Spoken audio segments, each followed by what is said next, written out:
اسرائیل کو تسلیم کرنے کا معاملہ، ذوالفقار علی بھٹو کی پیشین گوئی اور عمران خان۔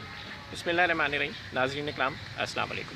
جب سے ماضی میں سیاستدانوں کے اسرائیل سے تانے بانے جوڑنے والے ایک اینکر نے یو ٹرن لیا ہے اور ایک اسرائیلی ٹی وی چینل کو انٹرویو دے کر علل اعلان اسرائیل سے اپنے تانے بانے جوڑے ہیں، تب سے بھٹو صاحب کی ایک پیش گوئی بار بار یاد آ رہی ہے۔ پاکستان ایئر فورس کے سابق سربراہ air chief marshal Zulfiqar Ali Khan کہتے ہیں کہ حمود الرحمان کمیشن کی رپورٹ تیار ہوئی تو آرمی اور نیوی نے بھٹو سے کہا کہ اسے نہیں چھپنا چاہیے، لیکن میں نے زور دے کر کہا کہ رپورٹ عوام کے سامنے آنی چاہیے، کیونکہ جب عام جوان یا چھوٹے افسر کی غلطی پر اس کا کورٹ مارشل ہو جاتا ہے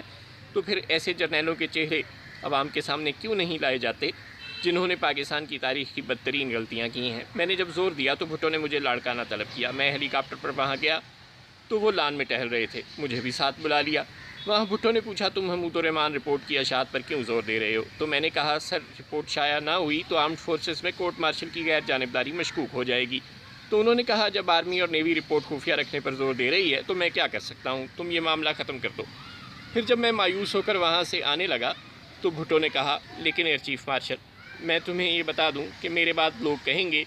بھٹو نے رپورٹ اس لیے شائع نہیں کرائی تھی کیونکہ وہ خود اس معاملے میں ملوث تھا، اور ہم دونوں نے کہکا لگایا۔ خواتین و حضرات، وزیر اعظم عمران خان کئی بار کہہ چکے ہیں کہ وہ اس وقت تک اسرائیل کو تسلیم نہیں کریں گے جب تک کہ اسرائیل فلسطینی علاقوں سے غاصبانہ قبضہ ختم نہیں کر دیتا اور دونوں ریاستوں کے مابین موجود تنازع حل نہیں ہو جاتا۔ لیکن اس کہانی کا ایک حصہ ہمیں یہ بتاتا ہے کہ اپنے ٹریک ریکارڈ کے سبب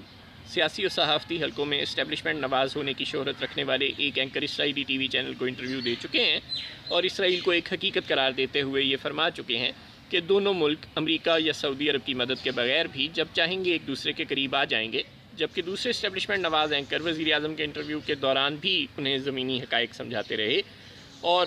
اپنے ٹویٹس کے ذریعے بھی ہمیں بتاتے رہتے ہیں کہ جب عرب ممالک اسرائیل کو تسلیم کر رہے ہیں تو ہمیں بھی کر لینا چاہیے۔ اب باوجود اس کے کہ اس وقت اسٹیبلشمنٹ نواز اینکرز اور جناب عمران خان قطعاً سیم پیج پر نہیں ہیں، اور باوجود اس کے کہ وزیر اعظم ایک تیسرے اسٹیبلشمنٹ نواز اینکر کو انٹرویو دیتے ہوئے یہ تسلیم کر چکے ہیں کہ اسرائیل کو تسلیم کرنے کے حوالے سے ان پر دباؤ ہے، لیکن کل اگر خدا نخواستہ اس دباؤ نے ان پر غلبہ پا لیا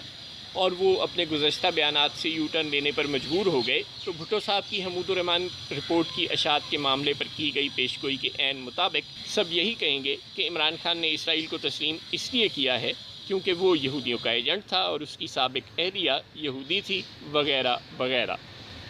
اور اس وقت دباؤ والی قوتیں اور ان کے مبینہ دوست اینکرز قطعاً وزیر اعظم کی مدد کو نہیں آئیں گے۔